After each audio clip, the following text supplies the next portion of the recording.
Hello Mireille, il est temps de te prendre un petit thé, un petit café, de te glisser au fond de ton canapé pour regarder cette vidéo. Et franchement, prends-toi des chocolats parce que ça va durer longtemps. En tout cas, j'espère que tes fêtes se passent ou se sont bien passées parce que je ne sais pas quand est-ce que sortira cette vidéo. Et à la tienne Étienne, hein. Bien. Bon, hello Mireille, hello Paulette et les polos, les garçons qui me suivent, j'espère que vous allez bien. Aujourd'hui on se retrouve pour un focus marketing et aujourd'hui on va analyser la marque Chlorane. Bon, avant toute chose, c'est la deuxième fois que je tourne cette vidéo, donc si tu aimes ma pugnacité, n'hésite pas à aller faire un tour sur mon Utip. C'est une plateforme qui te permet de me rémunérer 5 centimes rien qu'en visionnant une seule publicité. Autant te dire que c'est 5 fois plus que ce que me paye YouTube. Donc si tu kiffes mon taf ou si cette vidéo t'apprend des choses, n'hésite pas à aller visionner une petite pub. Je te mets le lien dans la barre d'infos et dans le commentaire épinglé. Donc la marque Chlorane, qu'est-ce que c'est? Enfin, c'est d'abord les laboratoires Chlorane plutôt. Ça appartient au géant pharmaceutique Pierre Fabre, mais on reviendra à ça un petit peu plus tard. Donc le slogan de Chlorane, c'est l'âme botanique. Donc déjà ça donne le ton tout de suite, on va parler un petit peu de naturalité forcément. Sur leur site, il y a un hashtag qui m'a un petit peu percuté, c'est le hashtag Feel Good Act Good, c'est-à-dire sens le bien, fais le bien. J'ai trouvé ça intéressant de notifier. Donc Chlorane, ils sont avant tout très connus pour leur gamme capillaire, c'est-à-dire que moi je me souviens, ma grand-mère elle avait une bouteille de Chlorane quand j'étais petite et il y a encore quelques années pour se laver les cheveux. Voilà, c'est vraiment une gamme qui s'est fait connaître au travers de ces diverses gammes capillaires et aussi grâce à la gamme enfant, la fameuse gamme au calendula, la fameuse gamme bleue que tout le monde connaît et que tout le monde offre aux mamans ou aux futures mamans. D'ailleurs, j'aimerais savoir comment vous percevez la marque Chlorane. Je te mets un petit sondage juste ici, Mireille, n'hésite pas à voter. Est-ce que tu trouves que c'est une marque à connotation naturelle, à connotation chimique? Moi, comment tu perçois la marque Chlorane? Ce serait hyper intéressant et j'espère que je vais pouvoir te caler plusieurs sondages, comme ça on va pouvoir interagir ensemble. Donc la marque Chlorane, elle est exclusivement distribuée en pharmacie et parapharmacie. Un circuit de distribution, c'est par là où tu commercialises tes produits et ce qui est hyper intéressant avec... Non Hermès, ne passe pas par là. Fais le tour là, tu vas tout niquer là. Sors de là, allez, oust. En fait, ce qui est hyper intéressant avec le circuit de distribution, c'est que ça dit plein de choses. Il faut savoir que le premier circuit de distribution préféré des Français pour l'achat de cosmétiques, c'est les grandes et moyennes surfaces en premier point. Et en deuxième point, c'est les pharmacies et parapharmacies pour acheter leurs cosmétiques. Pareil, autre sondage, donc soit ici, soit dans les commentaires, qui achète ces cosmétiques en grande et moyenne surface, en parapharmacie ou en parfumerie ou autre dans des sites internet spécialisés, parce que franchement moi ça m'intéresserait vraiment de savoir. Et à ton avis, pourquoi Chlorane ont choisi ce mode de distribution là qui est assez particulier? C'est tout simplement parce que tout le monde fréquente une pharmacie et c'est vraiment... Il y en a partout des pharmacies, donc autant te dire qu'ils ont énormément de points de vente puisque je crois qu'ils sont répertoriés dans quasiment toutes les pharmacies de France. Ça m'est jamais arrivé de rentrer dans une pharmacie sans voir du Chlorane. Et il y a quelque chose qui est hyper intéressant marketingment parlant à propos justement des cosmétiques en pharmacie, c'est qu'on n'appelle pas ça des cosmétiques. Et non Mireille, on appelle ça de la dermocosmétique. Mais alors tu vas me dire, mais Gabi, qu'est-ce que ça change la dermocosmétique? Eh bien, c'est tout simplement un concept inventé par Pierre Fabre lui-même, tu sais, celui qui a racheté les laboratoires Chlorane, comme je te l'ai précisé au début. Alors, le concept de dermocosmétique, je te le précise tout de suite, est un mot qui n'est référencé, qui n'est régi par aucune loi. Vous ne le trouvez dans aucune loi, il n'y a aucun texte qui réglemente le terme de dermocosmétique. Corrigez-moi si je me trompe, mais je ne crois pas. Et alors, pour moi, le concept de dermocosmétique, c'est un concept qui est totalement marketing et en fait qui a tellement été répandu par les professionnels de santé, notamment les pharmaciens, les dermatologues, que en fait c'est passé dans le langage courant et qu'il y a beaucoup de marques qui s'autoproclament dermocosmétiques. Et alors en fait quand on va chercher un petit peu sur des sites pour avoir la définition de dermocosmétique, pour en savoir un petit peu plus, pour comprendre un petit peu ce que c'est, eh bien on tombe sur diverses définitions, il y a vraiment de tout et de rien, et notamment un exemple sur un site que j'ai trouvé où il y a écrit « Produits dermocosmétiques agissent en profondeur. Les produits dermocosmétiques sont composés de fines molécules qui pénètrent jusqu'au derme, soit la couche intermédiaire de la peau. C'est à cette profondeur qu'une crème aura le maximum d'impact. » Par exemple, définition que j'ai trouvée sur le site de La Roche-Posay, un dermocosmétique s'applique localement sur la peau, le cuir chevelu et les cheveux. Bon, jusque là c'est comme un cosmétique. Ils sont formulés pour préserver la santé et la beauté de la peau et des cheveux. Ils aident à hydrater les peaux sèches, traiter un état pelliculaire, soulager du psoriasis. Et ils sont plus fiables que les cosmétiques vendus hors circuit médical. Dans l'imaginaire collectif, du coup, on a vraiment intégré que le terme dermocosmétique désignait un cosmétique plus actif, plus efficace qu'un cosmétique vendu en grande ou moyenne surface ou en parfumerie. Comment on en est arrivé à intégrer cette notion? C'est hyper intéressant. Ce sont mes déductions personnelles, hein, c'est pas une thèse ou quoi. Tu prends et tu fais ce que tu veux de mon avis. Pour t'expliquer ça brièvement, je pense que le terme dermocosmétique est à la base un terme totalement marketing pour désigner un cosmétique commercialisé uniquement en circuit de distribution pharmacie, parapharmacie, pour se donner une image un petit peu plus médicale. Je pense que c'est uniquement dans ce sens-là que ce terme a été créé et pas autre chose, puisque pour l'instant il n'est régi par aucune loi, comme je te l'ai expliqué, tout comme je te le rappelle encore une fois, la mention non comédogène sur les produits n'est absolument régi par aucune loi, c'est-à-dire que dans un produit estampillé non comédogène, tu pourras trouver des huiles de paraffine, des huiles de silicone et d'autres substances occlusives comme des plastiques, des copolymères, des choses comme ça, qui vont étouffer ta peau, puisque voilà, ce sont des huiles qui vont avoir un effet occlusif, et ça ne garantit pas justement le fait que ce soit un produit non comédogène, puisqu'il n'y a aucune règle, aucune loi qui entoure cette notion, donc tout le monde peut s'autoproclamer non comédogène finalement. Les marques souhaitant se faire distribuer en circuit de pharmacie parapharmacie se sont autoproclamées comme ceci, comme dermocosmétiques, induisant, si tu veux, le pharmacien un peu dans un flou, etc. L'abreuvant de preuves scientifiques, oui, nos produits ont été testés scientifiquement, ces choses-là. Et je pense que c'est tellement rentré dans l'imaginaire, en tout cas collectif des pharmaciens et des dermatologues, que du coup c'est un petit peu rentré dans les mœurs et que eux, au travers de leurs prescriptions, ont continué à véhiculer ce message. Mais tu vas me dire, mais pourquoi en fait c'est rentré aussi facilement dans les mœurs? Eh ben c'est ce qu'on appelle en marketing le biais d'autorité. Le biais d'autorité, qu'est-ce que c'est? C'est que, exemple très simple pour que tu comprennes, demain tu veux te garer sur une place de parking et là t'as une Mireille qui sort de nulle part qui te dit non, te gare pas sur cette place de parking, c'est interdit. Toi, tu vas la regarder, tu vas te dire mais qu'est-ce que tu veux Mireille, qu'est-ce que tu veux? En fait, c'est quoi le problème? Elle va te dire non, c'est interdit, t'as pas le droit. Toi, tu vas dire mais pourquoi j'ai pas le droit? Elle te dit non, tu n'as pas le droit. Bah, toi, tu vas dire écoute, t'oses, je vais me garer sur ma place de parking et on verra ce qui va bien se passer. On reprend la même Mireille, mais cette fois-ci avec un uniforme de policière ou un uniforme de pompier, bref, un uniforme qui représente la loi. Et alors là, elle va te dire non, te gare pas sur cette place de parking, et toi, tu vas obéir, tu vas te dire ah mais non, voilà, il y a sûrement une bonne raison pour ne pas se garer sur cette place de parking, même si cette personne n'est absolument pas policière ou pompière, ça se dit pas, on s'en fout, mais voilà. Pour te montrer un petit peu voilà ce que c'est que le biais d'autorité. On aura toujours plus tendance à écouter les gens avec un uniforme, que ce soit les médecins, les pharmaciens, les pompiers, j'allais dire les poulets, policiers, l'armée, ces choses-là. Et en plus de ça, il y a des slogans marketing qui passent en boucle à la télé.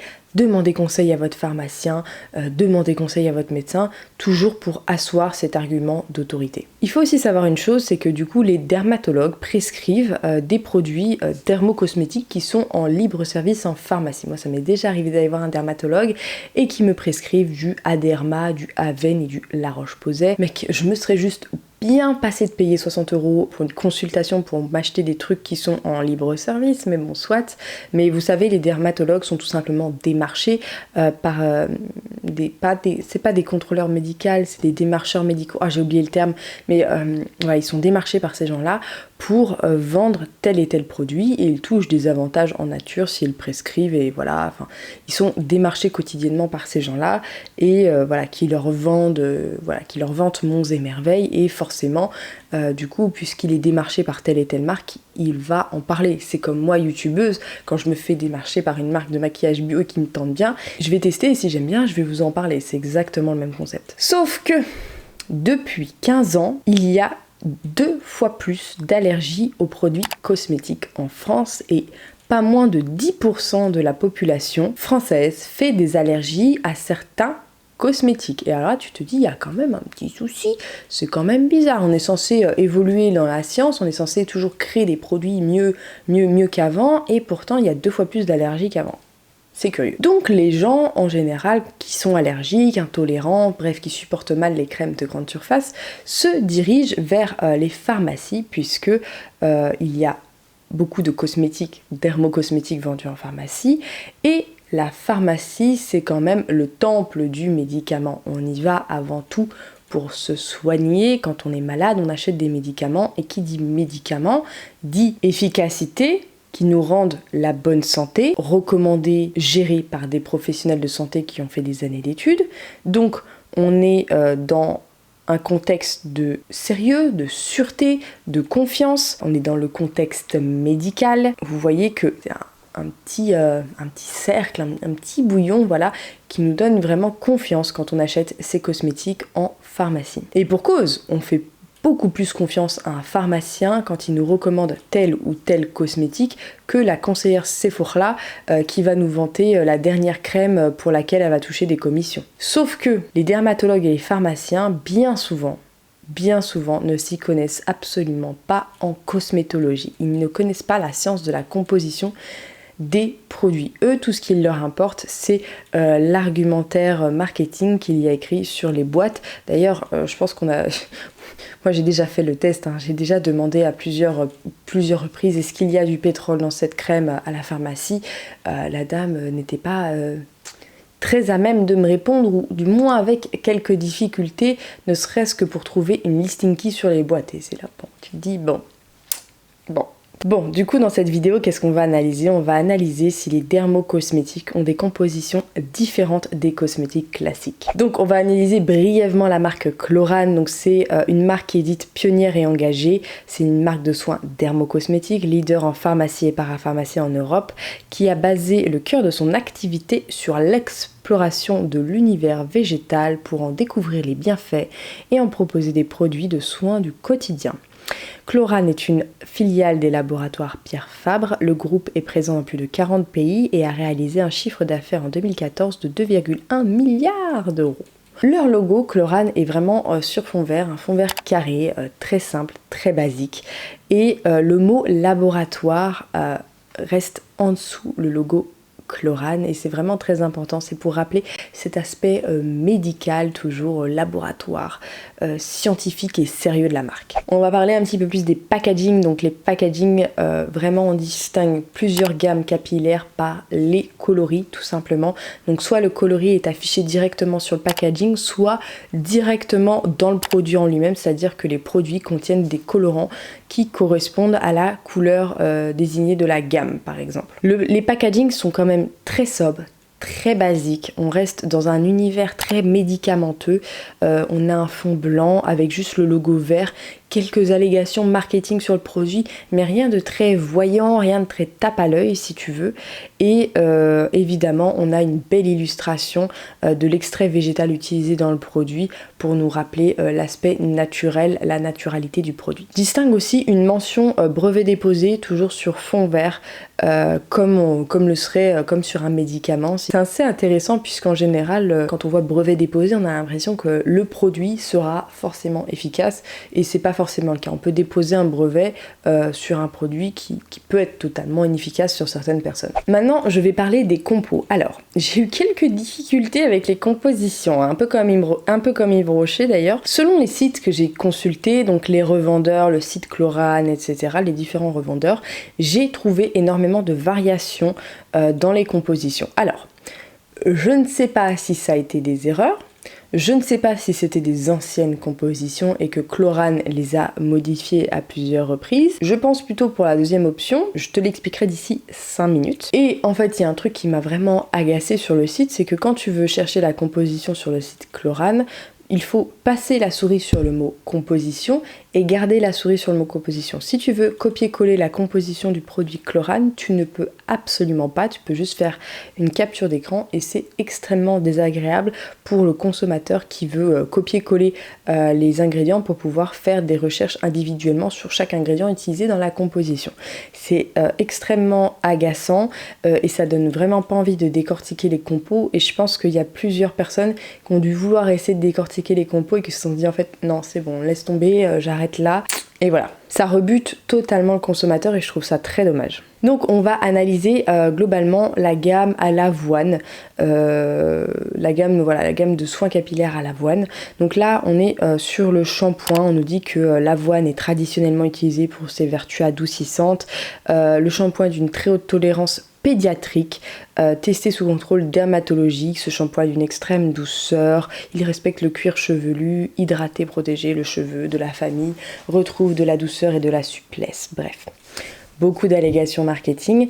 Et alors, attendez, je zoome dans la composition. Donc le premier ingrédient bien entendu c'est de l'eau et le deuxième c'est un sodium laureth sulfate. Sodium laureth sulfate, qu'est-ce que c'est? C'est un tensioactif irritant qui commence à être beaucoup décrié par beaucoup de dermatologues parce que justement il est irritant, il irrite le cuir chevelu, il décape beaucoup et le souci qui se pose c'est que le cuir chevelu va réagir en regressant plus vite pour se protéger de ce sulfate agressif et sauf que toi ton crâne il va être plus gras plus rapidement donc tu vas te relaver les cheveux plus fréquemment et ton crâne va regresser, etc., etc., etc. Donc c'est un peu le serpent qui se mord la queue et donc effectivement je trouve ça un peu curieux de dire que le shampoing est pour utilisation fréquente s'il contient du sodium laureth sulfate qui, comme on le sait, comme il est beaucoup décrié par les dermatologues, irritant. J'ai du mal à comprendre.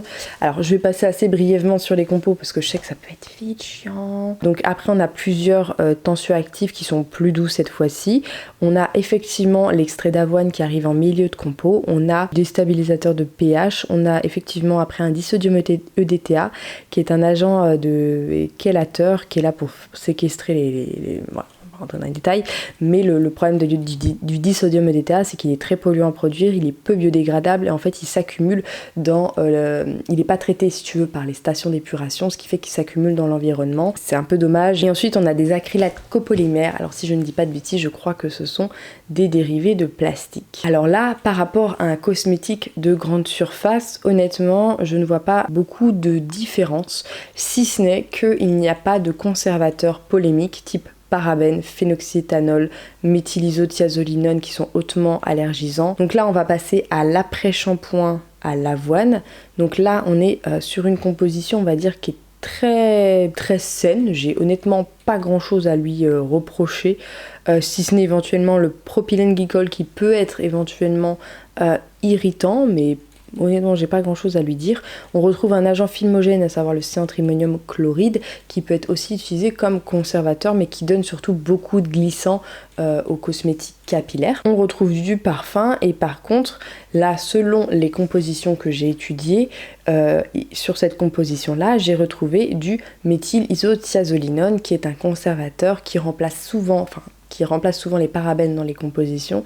Donc souvent quand on voit 100 parabènes dans la composition, tu peux être sûr qu'il y a soit un phénoxyéthanol perturbateur endocrinien, soit un méthylisothiazolinone ou un méthylisochlorothiazolinone qui lui aussi est hautement allergisant et qui fait bien plus de réactions finalement cutanées que les parabènes, qui est très très très très allergisant.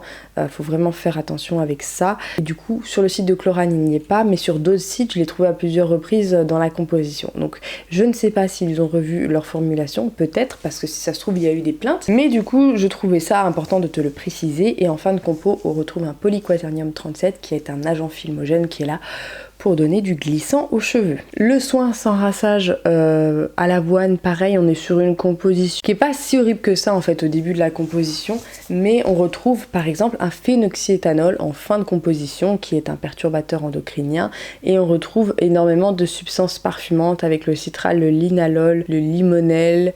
Enfin, il y a vraiment beaucoup de parfums, et là aussi l'extrait naturel arrive vraiment en milieu de compo. Alors je vais passer à la crème de jour au lait de papyrus. Donc c'est une crème capillaire que tu mets tous les jours sur tes cheveux, qui apparemment va t'aider à maîtriser les frisottis et qui va faciliter la coiffure. Alors j'ai trouvé ça assez intéressant de prendre celle-ci, puisque on retrouve un début de composition très classique avec des émulsifiants, puis en troisième position un amodiméticone qui est un silicone qui est difficilement biodégradable et qui en fait a tendance à s'accumuler sur la fibre capillaire. Donc au début ça fait joli, mais à la longue ça fait lourd, poisseux, on ne peut plus réellement hydrater, si je puis dire, le cheveu, puisqu'il va être entouré d'une barrière de plastique. Et ensuite on retrouve par exemple un BHT qui pareil, il est probablement cancérigène, et en tout cas il est toxique pour les milieux marins. On retrouve du céantrimonium chloride, pareil également, qui est là pour donner du glissant, pour voilà éviter les frisottis et donner du glissant au baume et aux cheveux. On retrouve effectivement en milieu de compo l'extrait du dit papyrus et des colorants pour colorer le produit à l'intérieur, qui colle à la colorimétrie de la gamme. Donc globalement là, de ce que je vois des compositions, on retrouve malgré tout des phénoxyéthanol, des méthylisothiazolinone, même si je pense qu'ils ont reformulé depuis leur formulation sur celui-ci, mais on va dire que ce sont des compositions qu'on retrouve également en grandeur. Enfin, c'est possible de trouver des compositions assez similaires en fin de compte. Maintenant on va passer à la gamme bébé, puisqu'on connaît tous cette gamme. Franchement, qui n'a pas offert ça à une future maman, la fameuse gamme bleue au calendula, qui adoucit la peau des bébés, qui est vraiment là pour soigner la peau des bébés. En plus ils ont une odeur très caractéristique. Chlorane, c'est une odeur de fleur d'oranger, si je ne dis pas de bêtises. S'il y a des nez qui me suivent, n'hésitez pas à me dire si c'est pas de la fleur d'oranger, parce que je suis pas sûre. Et j'ai remarqué un truc assez intéressant sur la gamme bébé, c'est que les compositions ont été modifiées très récemment, puisque les modifications datent du 15 novembre, donc il y a à peine un mois, et il y a un nouveau packaging qui est apparu. Et en fait, au fur et à mesure de mes recherches, je suis tombée sur les anciennes gammes de Chlorane, donc on va les analyser et on finira par la nouvelle gamme de Chlorane en dernier. Trouvez les anciennes gammes sur le site, l'analyse de composition de UFC Que Choisir, donc quel cosmétique pour celles qui ne connaissent pas. Et d'ailleurs, je vous déconseille totalement d'utiliser cette application. D'ailleurs, je pense que je vous en ferai une vidéo, dites-moi dans les commentaires si ça vous intéresse, mais je pense vraiment vous en faire une vidéo, parce que faut vraiment que vous utilisiez les applications pour décrypter les compositions avec des grosses pincettes, hein. Donc là je vais t'analyser brièvement le Chlorane bébé gel douceur moussant. J'ai l'impression que ça c'est un produit qui a plus de 5 ans, hein. Dites-moi si je me trompe, mais j'ai l'impression que c'est ça. Alors globalement au début ça va, et en deuxième position on retrouve un sodium laureth sulfate, de la cocamide d'Eva qui en fait peut réagir avec d'autres substances pour former des nitrosamines cancérigènes. On va retrouver l'extrait de calendula au milieu avec un autre tensioactif de la pétène, du parfum, et par contre tout en bas on retrouve 2 parabènes, donc à savoir un méthylparabène et un propylparabène, donc les fameux parabènes qui ont été longtemps, qui sont quand même cancérigènes, et on retrouve également du trisodium EDTA, donc le fameux ingrédient qui n'est pas traité par les stations d'épuration et qui s'accumule dans l'environnement. Et là vous voyez quand même que UFC Que Choisir a une notation un peu, je sais pas, moi je suis un peu circonspecte de la notation. Là on retrouve un gel douceur moussant corps et cheveux Chlorane bébé avec les nouveaux packaging, et alors là la composition également a été mise à jour, si je puis dire. Donc là on est directement sur de l'eau, du sodium laureth sulfate, donc un sulfate irritant, et on retrouve donc l'extrait de calendula aux 3/4 de la compo, du disodium EDTA donc qui s'accumule dans l'environnement, et là par contre ils ont fait un effort sur les conservateurs, puisqu'il n'y a pas de conservateurs problématiques de potentiels perturbateurs endocriniens, donc là c'est bien. Mais par contre dans la même gamme, donc ça c'est la crème Cold Cream, donc c'est une crème que tu peux appliquer normalement sur les fesses de ton bébé et un petit peu partout, Et il y a écrit quand même que le fabricant signale que ce produit a été reformulé depuis et ne renferme plus de cyclométhicone, de BHT et de phénoxyéthanol. Donc voilà, c'est bien ce que je te disais, je pense qu'ils ont reformulé énormément de compositions, à mon avis, parce qu'il y a dû avoir énormément de plaintes de consommateurs. Mais du coup, je vais quand même analyser la composition. Donc on est sur de l'eau, du pétrole, de la glycérine, un PEG. Donc les PEG sont polluants à produire, c'est un petit peu la problématique de ceci. On retrouve un silicone. Donc le pétrole et le silicone, si tu veux, c'est pas des ingrédients mauvais, affreux. Dans le sens, alors attention, entends-moi bien Mireille, dans le sens où ça va vraiment former un film occlusif pour la peau. Donc ça peut être intéressant pour une brûlure. Par exemple, moi j'ai eu un gros souci à l'œil, j'ai eu un trou dans mon œil et les crèmes qu'on me donnait, eh bien c'était du pétrole ultra raffiné, donc absolument inerte et absolument stérile, donc ce qui était parfait pour mon œil. Ça peut être utile dans certains cas, mais on va dire que c'est pas ça qui va apporter de l'eau, c'est pas ça qui va apporter de la nutrition à la peau, c'est vraiment quelque chose qui va être là pour cellophaner ta peau et c'est tout. Donc on va retrouver de l'huile de caméline et de l'huile de calendula vraiment plus à la fin de la composition. On retrouve quand même de la cire d'abeille et comme je t'ai dit du BHT qui est problématique, du phénoxyéthanol qui est problématique, du parfum. Et là sur la nouvelle gamme, donc leur nouveau packaging, donc la composition est vraiment beaucoup mieux. On est sur de l'eau, de la glycérine, des tensioactifs qui sont relativement doux, du parfum, le calendula qui arrive en milieu de compo. On retrouve un tout petit sulfate, le disodium laureth sulfosinate en milieu, milieu de compo, mais à mon avis il n'y en a pas beaucoup. Par contre on retrouve un dérivé d'huile de palme hydrogénée. S'il y a des gens anti-huile de palme, ils ont fait énormément d'efforts pour améliorer leur compo. Ceci dit, les compositions qu'on a vues précédemment, les plus anciennes compositions, elles n'ont rien de différent de soins, de cosmétiques que tu peux trouver en grande surface. J'ai envie de dire, l'ancienne composition du cold cream, eau, pétrole, silicone, PEG, parfum, phénoxyéthanol, c'est très très classique comme composition qu'on peut trouver en grande surface, notamment dans les produits bébés. Donc en tout cas c'est cool que Chlorane fasse des efforts pour reformuler les compositions, puisque ils ont vraiment supprimé les ingrédients dangereux, ils ont supprimé les ingrédients comme le silicone, qui n'apporte rien de très intéressant pour la peau on va dire, et c'est cool qu'ils aient simplifié leur composition. Par contre, moi il y a un truc, je suis absolument pas pour cette gamme au calendula. Pourquoi ? Parce que c'est une gamme qui contient énormément de parfums, et si vous l'avez déjà senti, vous savez, tu sens que c'est parfumé cette gamme. Et le problème c'est que les bébés, les nouveau-nés ont une peau bien plus poreuse que nous les adultes, puisqu'ils ne produisent pas de sébum. Ils ont vraiment une peau plus perméable que nous, contraire d'imperméable. Mireille, j'évite à tout prix les parfums, surtout sur les nouveau-nés, parce que les parfums sont des substances généralement allergisantes, et en appliquer jour après jour après jour avec plusieurs produits de la routine, puisque si tu as par exemple le gel douche, le shampoing, la crème pour le change, les lingettes qui contiennent du parfum, ça fait quand même beaucoup de doses de parfum appliquées quotidiennement, et ça sur 5-6 ans, je ne sais pas. Moi je sais que pour ma part j'évite, je suis pas trop fan du parfum dans les produits pour nouveau-nés bébés. Conclusion Mireille, alors, est-ce que les compositions des dermocosmétiques diffèrent des compositions de ses cousins les cosmétiques classiques ? Alors, je pense que honnêtement non. Il y a certaines améliorations qui sont faites de la part de Chlorane, notamment au niveau des perturbateurs endocriniens, ces choses-là, mais globalement on a vu que par le passé, donc il y a encore quelques années, les gammes n'étaient pas dénuées de parabènes, n'étaient pas dénuées de phénoxyéthanol, n'étaient pas dénuées de pétrole et de silicone.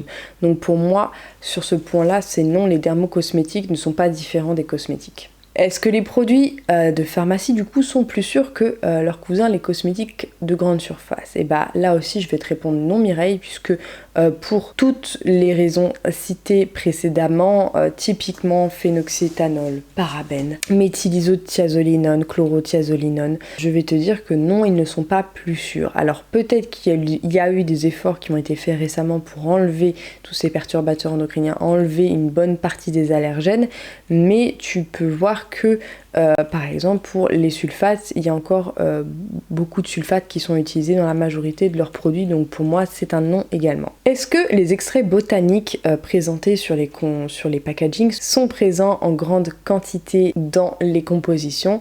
Et bien là également c'est un gros non, puisque on se rend compte que les extraits botaniques arrivent soit à la moitié de la composition, soit aux 3/4 de la composition, et il faut savoir que les compositions sont écrites dans un ordre dégressif, c'est-à-dire que les 5 premiers ingrédients sont les composants majeurs de la totalité du poids du produit. Donc c'est-à-dire ce qui arrive après les 4-5 premiers ingrédients, c'est qu'il n'y a déjà plus grand chose dans la bouteille.